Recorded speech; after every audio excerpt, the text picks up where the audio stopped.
हाय, आपके साथ मैं हूँ Surabhi Sharma. India TV YouTube channel subscribe करिए, बेल आइकन दबाएं।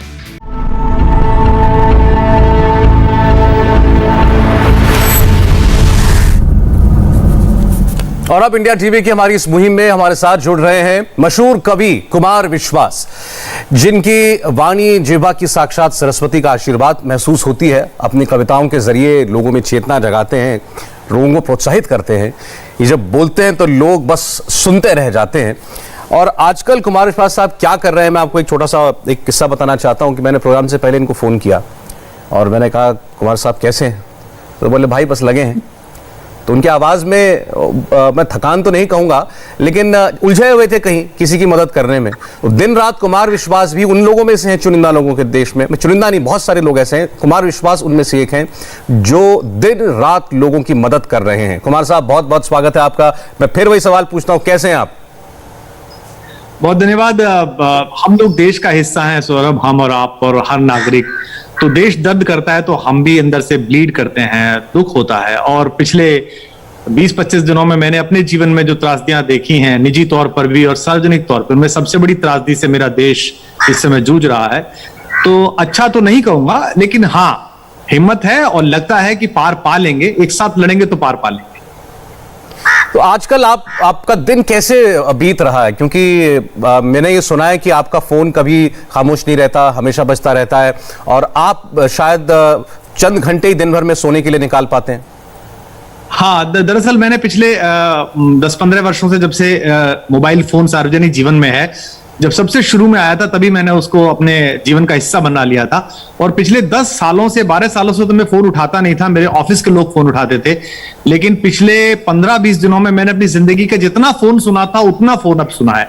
क्योंकि अगर सुबह 5 बजे फोन किसी का बजता है, किसी परिचित का बजता है, अचानक किसी को नंबर मिल गया बजता है, तो पहली बात ये लगती है कि नींद बाद में कर लेंगे, बाद में सो जाएंगे, पहले इसकी सुन लेते हैं और पहले कर ले। तो जैसे आज सुबह 5 बजे जब पहली बार फोन बजा तो हमारे हिंदी के एक प्रसिद्ध कवि हैं वागीश दिनकर जी, उनका फोन बजा और वो बड़ी व्यथा में थे। उनके समधी साहब, वो बिटिया हमारी बेटी जैसी है उनकी पुत्री, उसके ससुर साहब हापुड़ से बड़े प्रसिद्ध समाजसेवी और शिक्षाविद हैं, उनको अस्पताल की जरूरत थी।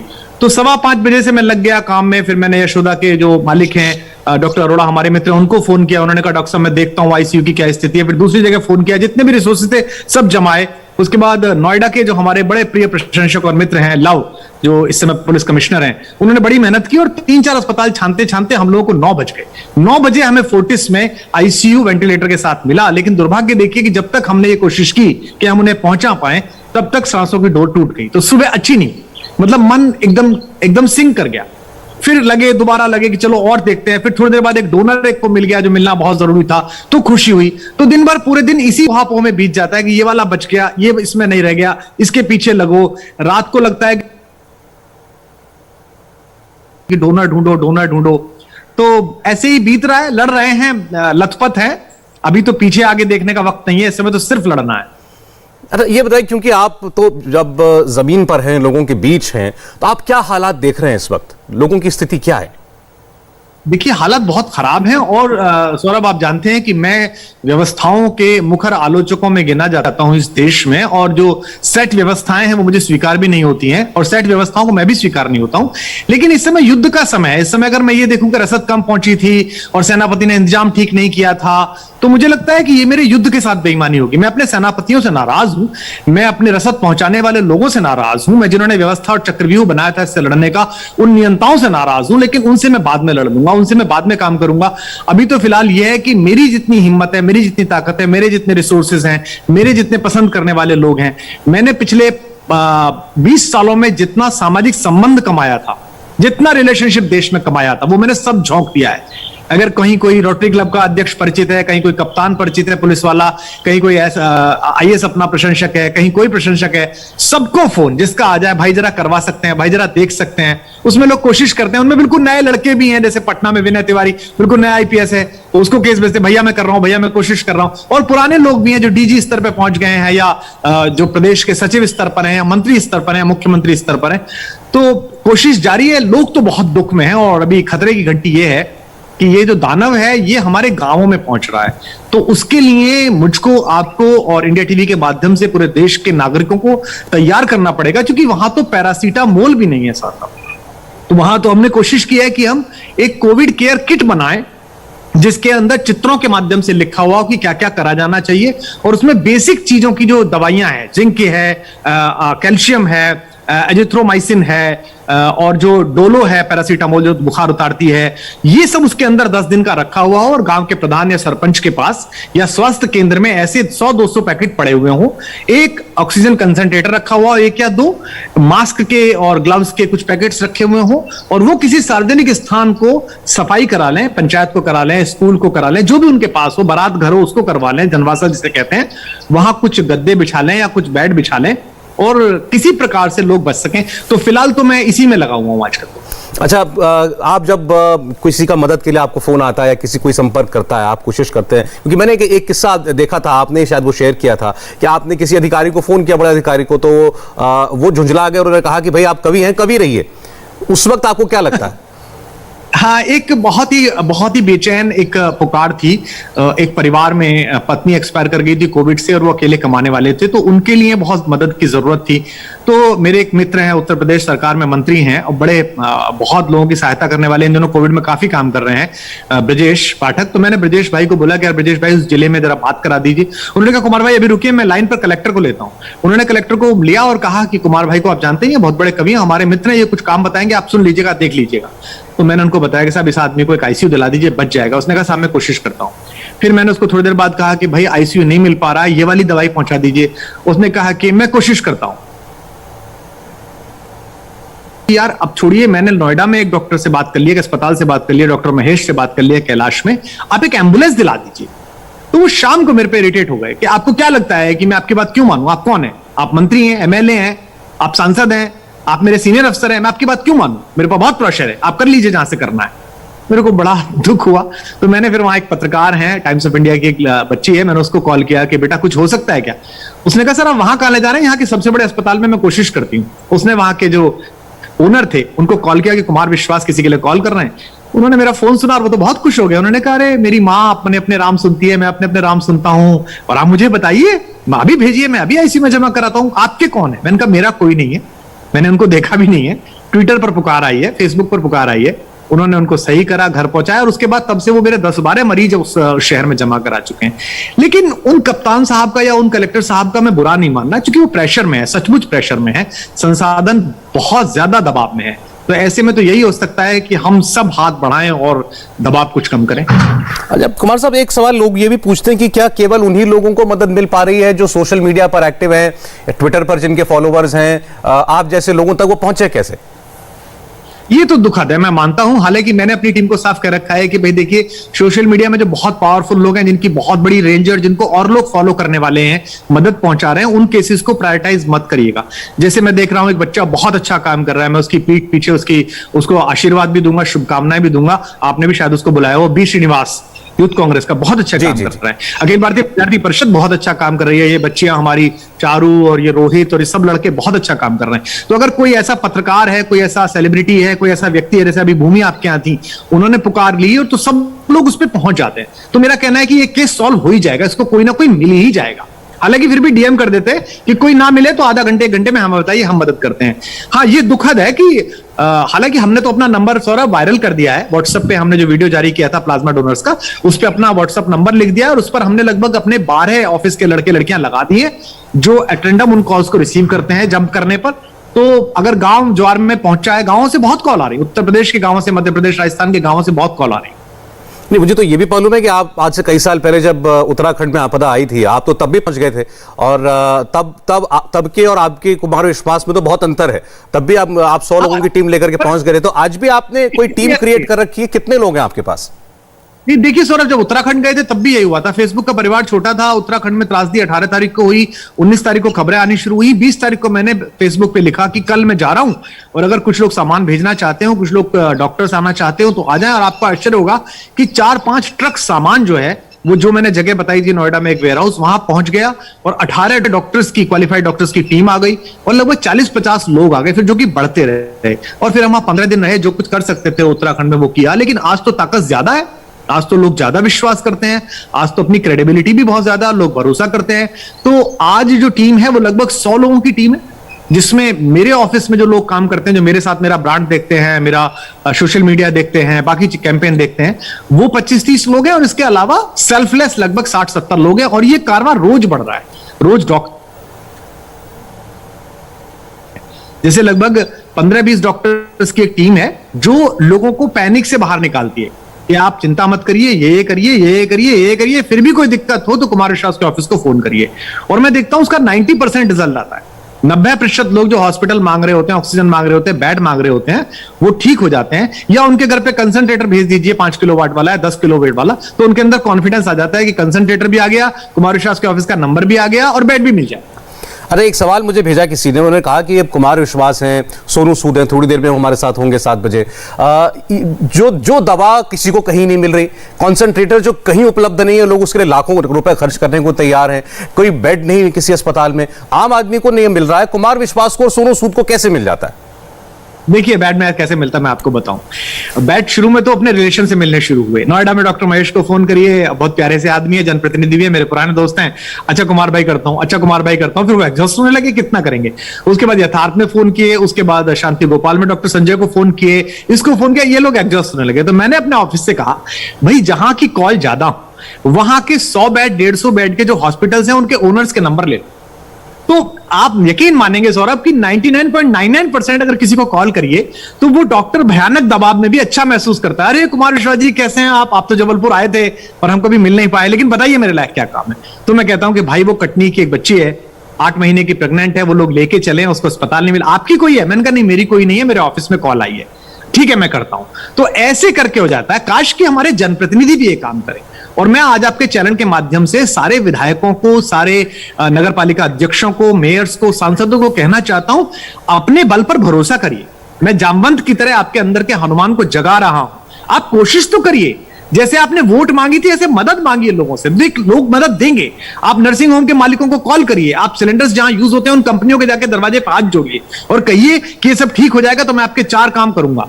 आप बोलिए आईएएस से, कलेक्टर से बोलिए, आप एसडीएम से बोलिए, एडीएम से बोलिए, भैया मैं विधायक बोल रहा हूं, भैया मैं सांसद बोल रहा हूं, मेरे ये 4 आदमी एडिट करा दीजिए, इनको रेमडेसिविर दिलवा दीजिए, इनको दिलवा दीजिए। लोग करेंगे, लेकिन उसके लिए आपको रीच आउट करना पड़ेगा।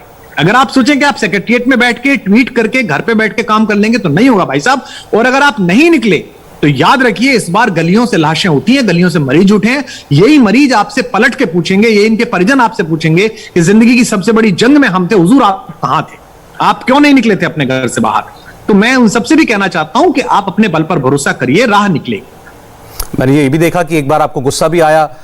आज जमाखोरी जो है वो बड़े पैमाने पर हो रही है। सैकड़ों कॉन्सेंट्रेटर्स कहीं पर दबे हुए हैं, कहीं पर सैकड़ों ऑक्सीजन सिलेंडर्स लोगों ने रखे हुए हैं। ऐसी एक छत से एक घर से मिले बहुत सारे सिलेंडर, और तब शायद आपका आपा खो गया और आपने कहा कि वहां पर अंतिम संस्कार के लिए लकड़ियां भी रखो। मैं उसके लिए उस ट्वीट के लिए शर्मिंदा नहीं हूं। मुझे कुछ लोगों ने कहा भी कि आपको इस समय इस भाषा का इस्तेमाल नहीं करना चाहिए। मैंने उन लोगों को यही लिखा कि भाई अगर आपको अपने कुकर्मों पर इतना भरोसा है कि आपको ऑक्सीजन की जरूरत पड़ेगी, जैसे मैं आपको मन का चोर बताऊं सौरभ भाई, अभी मुझको एक हमारे बहुत ही यंग डायनेमिक लड़का है, इजी माई ट्रिप चलाते हैं वो, निशांत वगैरह बच्चे, उन लोगों ने मुझे 10 कंसंट्रेटर भेजे, वो अच्छी क्वालिटी के थे। तो मैंने उनको आगे 3-4-5 लोगों को भेजा और कुछ कल परसों जाएंगे।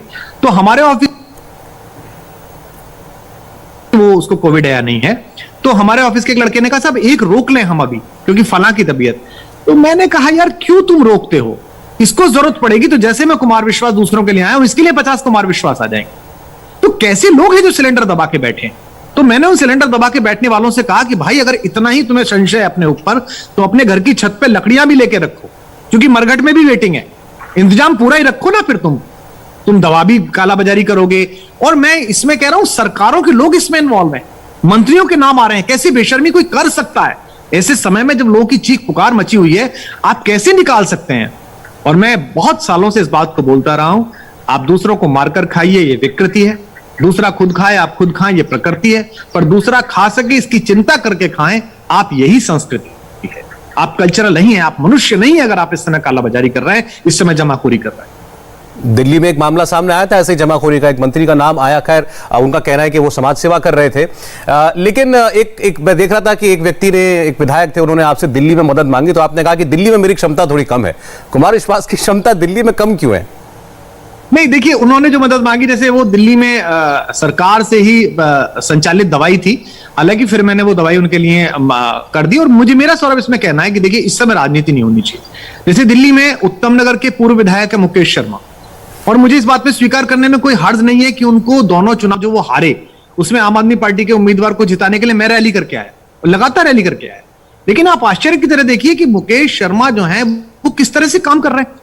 उनसे संघ के बंगाल का प्रचारक जो है, असम का प्रचारक, वो भी उनसे मदद मांग रहा है, उसकी वो मदद कर रहे हैं। उनसे हमारे प्रिय मित्र मदन लाल खुराना जी के बेटे हरीश भाई मदद की पुकार कर रहे हैं, वो उनकी भी मदद कर रहे हैं। उनसे आम आदमी पार्टी का काउंसलर जो है वो मदद की पुकार कर रहा है, वो उसकी भी मदद कर रहे हैं। और सब लोगों की मदद वो निर्विकार भाव के साथ कर रहे हैं मुकेश भाई, और लोग उनके लिए लिख रहे हैं। तो अगर ऐसे लोग काम कर रहे हैं तो मेरा ख्याल है कि ऐसे समय में हम सबको ये बात भूलकर काम करना चाहिए। इसलिए आपने देखा होगा, जहां मैं बी श्रीनिवास की टीम की प्रशंसा कर रहा हूं, यूथ कांग्रेस की, जिसने गजब काम किया है, वहां मैं अखिल भारतीय विद्यार्थी परिषद के अपने छोटे भाई बहनों की भी बहुत प्रशंसा कर रहा हूं कि वे भी रीच आउट करने की कोशिश कर रहे हैं। लक्ष्मीकांत भारद्वाज हमारा छोटा भाई, देखिए मैंने एक ही केस के लिए 2 बच्चों को टैग किया जयपुर में। लक्ष्मीकांत भारद्वाज भारतीय जनता युवा मोर्चा का में कार्यरत है, स्पोक पर्सन है भारतीय जनता पार्टी का राजस्थान का, और पुष्पेंद्र भारद्वाज सांगानेर से चुनाव लड़ा है, कांग्रेस का स्पोक पर्सन है और चुनाव इस बार नहीं जीत पाया। और आश्चर्य होगा कि दोनों ने मदद की, एक ने दवा दिलवाई और एक ने बेड दिलवाया।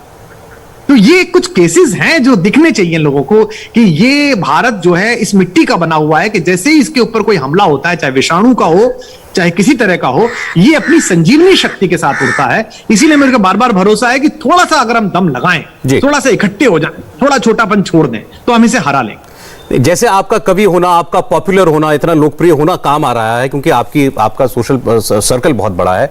इसमें कहीं आपका पॉलिटिकल बैकग्राउंड क्या आड़े भी आता है क्या? उसकी वजह से कहीं मदद रुकती भी है? कभी कुछ हुआ ऐसा? नहीं, ऐसा तो नहीं होता है। हाँ, आपको पता है कि मैंने जो पार्टी बनाई थी और जिसमें मैं काम करता था, वहां थोड़ी दिक्कतें आती हैं, क्योंकि वो लोग ना तो मेरे संपर्क में है, ना मैं उनसे कह सकता हूं। मैं जिस अधिकार भाव के साथ भारतीय जनता पार्टी, कांग्रेस या हेमंत सोरेन के यहां बोल सकता हूं फोन करके कि हेमंत भाई एक केस है,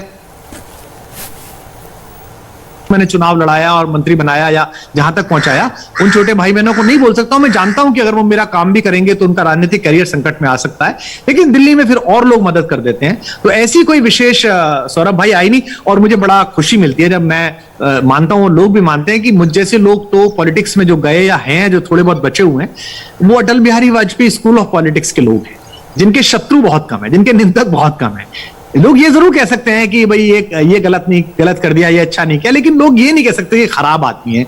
और ये कमाई बड़ी मुश्किल से हमने कमाई है, इसके लिए बड़े बड़े बलिदान दिए, इस परसेप्शन को बचाने के लिए बड़ी मेहनत की है। तो मेरा कहना यह है कि अगर सारे सेलिब्रिटी, सारे पत्रकार, अभी भूमि हमारी बहुत प्रिय एक्टर और मेरी बड़ी अच्छी मित्रों में है, वो भी आपके सामने आपके साथ थी, आपके चैनल पे थी, अगर सब लोग लग जाए, सोनू जिस तरह रीच आउट कर रहा है, मतलब वो अभी आपके बाद आएगा तो मेरी शुभकामना से दीजिए। मेरा बहुत अच्छा दोस्त भी है और हम लोग मिलके भी काम करते हैं। जी जरूर। मैं कई बार बॉम्बे के उसको मैसेज करता हूं कि कुछ हो सकता है क्या भाई, वो कहता है अच्छा मैं देखता हूं। वो मुझे दिल्ली के लिए करता है। अभी मैंने 4 दिन पहले उसको एक दवाई के लिए लिखा था कि यार ये हो सकती है क्या, उसने कहा भाई बंबई में जैसे तैसे कल एक के लिए दिलाई थी और अब 2 दिन बाद मिलेगी। फिर फोन आया कि हो गई क्या, मैंने कहा नहीं वो दिल्ली में मेरे को मिल गई है और बच्चा नोएडा में है, वो बच गया बच्चा। तो मिलके काम करने की जरूरत। बहुत अद्भुत व्यक्ति हैं वो भी, अभी थोड़ी देर में हमारे साथ लाइव होंगे सोनू सूद भी। अच्छा ये बताइए, और कुमार साहब बात की, जब विपदा आती है तो आम कहावत है कि व्यक्ति का निकृष्टतम रूप और सर्वोत्तम रूप दोनों विपदा में नजर आता है, तो आपने ऐसे रूप क्या देखे? अब देखिए, बाबा कह गए हैं, बाबा तुलसी के जो आपत्ति काल है, धीरज धर्म मित्र अरुणारी, आपद काल परखिए चारी। आपत्ति में ही, एडवर्सिटी में ही आदमी के स्टील की पता चलती है। तो मैंने देखा कि जिन लोगों की मैंने कभी मदद की थी जीवन में, जिन लोगों के लिए पैरवियां की थी, जिन लोगों के लिए कोई काम किया था, अगर उनके पास कोई छोटा सा हॉस्पिटल का सेटअप है, कोई बात है या वो मदद कर सकते हैं, तो उन्होंने पहली बार तो उत्सुकता में फोन उठा लिया, जी कुमार विश्वास जी क्या हाल चाल है। मैंने कहा भाई ऐसे ऐसे एक प्रॉब्लम है, वो वहां आपके दरवाजे पर। अच्छा मैं देखता हूं। फिर देखा, फिर फोन उठाना बंद कर दिया। तो मैं समझ गया कि ये उन लोगों में से हैं जो ऐसा काम नहीं करेंगे। लेकिन अपनी ओर से कुछ लोग आए, जैसे मैंने अभी आपको बताया इजी माई ट्रिप का जो लड़का निशांत, मैं उसको जानता नहीं, मैं मिला नहीं, मुझको कंसंट्रेटर चाहिए थे पहुंचाने के लिए। उसने मुझे खुद रीच किया कि भैया हम लोगों का कंसाइनमेंट आ गया और हम एनजीओ को दे रहे हैं, आपका क्या एनजीओ है? मैंने कहा मेरा एनजीओ नहीं है, मेरी कोई पार्टी नहीं है, मैं तो अकेला ही हूं भाई। तो उसने कहा मुझे बताइए कि क्या चाहिए। तो उसने मुझे कुछ कंसंट्रेटर भेजे हैं। आज ही मैंने एक डॉक्टर को लगवाया, एक डॉक्टर इलाज करते करते थोड़ा परेशानी में आ गए, वो घर पे है, तो आज ही उनको दोपहर को भेजा है। कल 2 भेजे थे, कल 3 लाइन में है। तो अच्छे बुरे दोनों तरह के लोग मिल रहे हैं, लेकिन अच्छे ज्यादा हैं। इसीलिए प्रकृति सद्भाव के साथ जिंदा है, इसीलिए प्रकृति सत्कार के साथ जिंदा है, अच्छे लोग ज्यादा है। अभी थोड़ी देर पहले मैं अनुपम खेर साहब से बात कर रहा था इसी आज ही के हमारे इस कार्यक्रम में, और उनका कहना यह था कि वो लोग जो जलती चिताएं दिखा रहे हैं, लाशें दिखा रहे हैं और दुनिया भर में ये मार्केटिंग कर रहे हैं कि भारत में हाहाकार मचा हुआ है, ये करने की बजाय हम थोड़ी सी उम्मीद, थोड़ी सी पॉजिटिविटी क्यों नहीं दे सकते? आप क्या इस बात से सहमत हैं? आपके तो नाम में विश्वास है। नहीं सौरभ, देखिए दो बातें इसमें अलग अलग है। अनुपम भैया मेरे बहुत आदरणीय बड़े भाई जैसे हैं, मुझे वो पूरा परिवार बहुत स्नेह करता है, माता जी और राजू भाई सब, लेकिन मैं उनकी इस बात से सहमत नहीं। आपके चारों तरफ चिताएं जल रही हो, आपके चारों तरफ हाहाकार हो, आप सोशल मीडिया में पावरफुल हो, आप सिर्फ ये कहते रहे कि हाँ हो रहा है, हाँ हो रहा है, ये सब नहीं चलेगा, इस तरह नहीं चलेगा भाई। लोगों को शमशान में वेटिंग के लिए फोन करवाना पड़ रहा है, लेकिन हाँ आप उसके लिए रो लीजिए, नाराज हो लीजिए। सब पत्रकारों का काम है उसे दिखाना, वो दिखा भी रहे हैं, आप सब लोग लगातार दिखा भी रहे हैं देश की क्या हालत है, लेकिन जो हमारा काम है वो है मदद पहुंचाना और सकारात्मकता पहुंचाना। सकारात्मकता किसमें? जनता में, मीडिया में नहीं साहब। मीडिया को मैं कैटर नहीं करूंगा, मीडिया अपनी आंख से दिखाए, जनता अपनी आंख से देखे। ऐसा तो नहीं हो सकता कि नीला हो रहा है कि मैं पीला दिखाऊं। अगर काला होगा तो उजला नहीं दिखा सकता, दिखेगा तो काला ही। हाँ, मैं जनता से कहना चाहता हूं, डरिए मत इस कोरोना से, ये कोई बड़ा भयावह काम नहीं है, इस पर नजर रखिएगा, बस सतर्क रहिएगा, एक दूसरे का हाथ पकड़ के रखिएगा। हमारी प्राकृतिक चिकित्सा में बहुत दम है, हमारी प्रकृति में बहुत दम है, हमारी प्राणवायु में बहुत दम है, हमारे प्राणायाम योगासन में बहुत दम है, हमारे घर में जो हल्दी प्रयोग होती है उसमें बहुत दम है, हमारे यहाँ जो मसाले प्रयोग होते हैं उनमें बहुत दम है, हमारे गरारों में बहुत दम है। इस पर आइएगा और कोशिश करिएगा, भागिए मत इससे, मानस मत। जितनी कहानियां आप सुन रहे हैं, हमारे और आपके प्यारे दोस्त भी कई लोग हैं। सौरभ भाई आपको भी पता है, रोहित मेरा भी छोटा भाई था, आपका भी दोस्त था। बिल्कुल। प्रमिला हमारे लिए घर की बहू जैसी, बेटी जैसी। बिल्कुल, हम भी उस दुख में दुखी हुए, हम भी रोए हैं अकेले, लेकिन हम रोहित के साथ एक गड़बड़ हो गई और हम उसे नहीं बचा पाए, या शेष भाई शेष नारायण सिंह को प्लाज्मा देने के बाद भी नहीं बचा पाए। इससे काम करना बंद नहीं कर सकते, इससे हम गालियां देना शुरू नहीं कर सकते, इससे हम चौराहे पे खड़े होकर ये नहीं कह सकते कि सरकार हटा दो और ये कर दो और फला कर दो, ये नहीं कर सकते। हम सिर्फ ये कर सकते हैं कि जब सब सही हो जाएगा तब सरकार से हिसाब पूछ लेंगे, विपक्षियों से हिसाब पूछ लेंगे, सबसे पूछ लेंगे। फिलहाल तो लोगों से ये कहना है, अब गांव की तरफ देखना शुरू करिए। जितना रिसोर्सेज हो, जितनी दवाइयां हो, जितनी पैरासीटामोल इकट्ठी कर सकें, कोविड किट बनवाइए।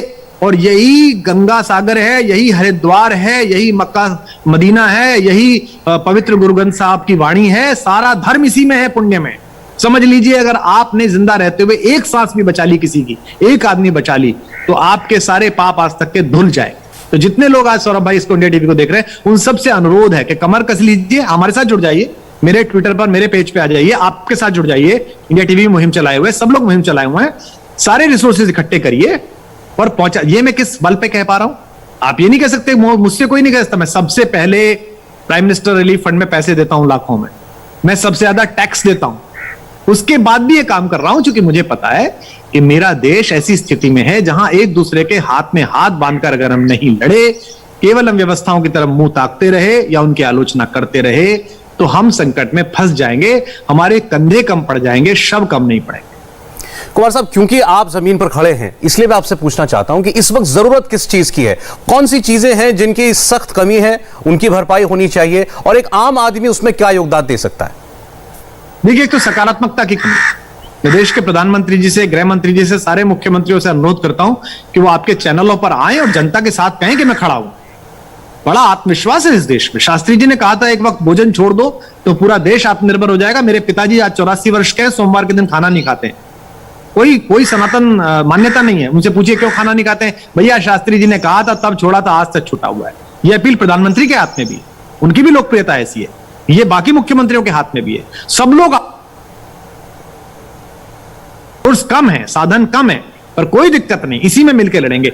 आप देखिए, हॉस्पिटल्स का दबाव कम हो जाएगा अगर लोगों के अंदर यह आत्मविश्वास आ गया। आज ये हेल्थ इंफ्रास्ट्रक्चर पर जो दबाव है कि 90 में 89 आते ही आदमी कहने लगता है चलो अस्पताल चलो, पता नहीं बचेंगे नहीं बचेंगे, ये कम हो जाएगा अगर हम उससे कहना शुरू कर देंगे कि प्रोन में लेट, थोड़ा खिड़कियां खोल और अच्छा सोच, अपने अपने राम सुन, गीता पढ़, रामायण पढ़, गुरु ग्रंथ साहब का वाचन कर, कुरान शरीफ में मन लगा, बाइबल पढ़, तो उसके अंदर आत्मविश्वास आ जाएगा। और हम ये प्रयोग सौरभ करके देख रहे हैं कि हमारे डॉक्टर्स की टीम दिन भर में करीब 200 लोगों से बात करती है। वो 200 लोग वो होते हैं जो हॉस्पिटल मांग रहे होते हैं, और रात को मैं आंकड़ा लेता हूं, मैं 10 बजे कॉन्फ्रेंस कॉल करता हूं अपनी पूरी टीम के साथ, आंकड़ा लेता हूं तो पता चलता है कि 175 लोगों में आत्मविश्वास आ गया कि घर पे ठीक हो जाएंगे। उनमें से 25 लोग जरूर हैं जिनको ऑक्सीजन पहुंचाई गई या दवा पहुंचाई गई या सिलेंडर पहुंचाया गया या अस्पताल दिलाया गया। तो आप देखिए कि 200 में से अगर मुझ जैसा एक सामान्य कवि जी, जो फिर वही कलेक्टर साहब वाली बात, ना मैं वो मंत्री हूं ना सांसद हूं ना मैं उनका बॉस हूं, अगर मैं ये कर सकता हूं तो ये सारे विधायक, ये सारे मंत्री, ये सारे मुख्यमंत्री, ये जिस हिम्मत के साथ ये चुनाव लड़ते हैं, उस हिम्मत के साथ ये कोरोना से क्यों नहीं लड़ते? मेरा बूथ सबसे मजबूत कहने वाला ये क्यों नहीं कहता है कि मेरा मोहल्ला सबसे सुरक्षित, यहां घुसने नहीं दूंगा मैं कोरोना? ये आह्वान क्यों नहीं कर रही है पार्टियां आपस में? मैं बड़ी प्यार से कह रहा हूं, मैं उनकी आलोचना नहीं कर रहा। अगर वो सुन रहे हो, चूंकि मैं जानता हूं इंडिया टीवी की रीच को और मैं जानता हूं कि इंडिया टीवी कौन लोग देखते हैं, मैं उन सबको कहना चाहता हूं आपके माध्यम से, इंडिया टीवी के माध्यम से, कि प्लीज बाहर आइए, कृपा करके बाहर आइए, जहां बैठे वहीं से बाहर आइए और कोशिश करिए कि दिन में आप अगर जनप्रतिनिधि हैं तो अपने 4 चेले लगा लीजिए, अपने चिंटू लगा लीजिए, फोन लगा लीजिए और दिन में 200 कॉल करिए लोगों और कहिए कि मैं तुम्हारे साथ खड़ा हूं, चिंता मत करो, मैं पहुंचूंगा, मेरा आदमी पहुंचेगा। और देखिए कैसे इस देश का आत्मविश्वास आगे बढ़ता है। तो इस सकारात्मकता की आवश्यकता है थोड़ी सी। एक तो ये है, एक दवाइयां, निश्चित रूप से दुनिया के इतना महत्वपूर्ण देश, फार्मास्यूटिकल में हमारा इतना नाम और दवाइयां हमारी कम पड़ रही है, ये थोड़ा शंका का विषय है, इस पर थोड़ा काम करे। बाकी वैक्सीनेशन है और बाकी चीजें हैं, ये तो सरकारों के हाथ में है, वही देख सकते हैं इसको। लेकिन आपकी बातों से एक आम व्यक्ति को यह विश्वास मिला है, ये भरोसा मिला है कि वो खुद भी बहुत कुछ कर सकता है। कुमार विश्वास हजारों लाखों लोगों तक पहुंच सकते हैं, एक आम आदमी शायद 2 लोगों तक पहुंचेगा, लेकिन वो एक कोशिश करे। बहुत बहुत धन्यवाद कुमार विश्वास साहब, आप जो काम कर रहे हैं करते रहिए, लगे रहिए और हम आपके साथ, आपके पीछे पूरी तरीके से खड़े हैं अगर हमारा कोई भी योगदान हो सके तो। बहुत बहुत धन्यवाद। बहुत बहुत धन्यवाद, बहुत बहुत धन्यवाद, शुक्रिया। हाय, आई एम सुरभि शर्मा। खबरों से अपडेट रहने के लिए India TV YouTube channel subscribe करिए, साथ में बेल आइकन जरूर दबाएं। जुड़े रहें इंडिया टीवी के साथ।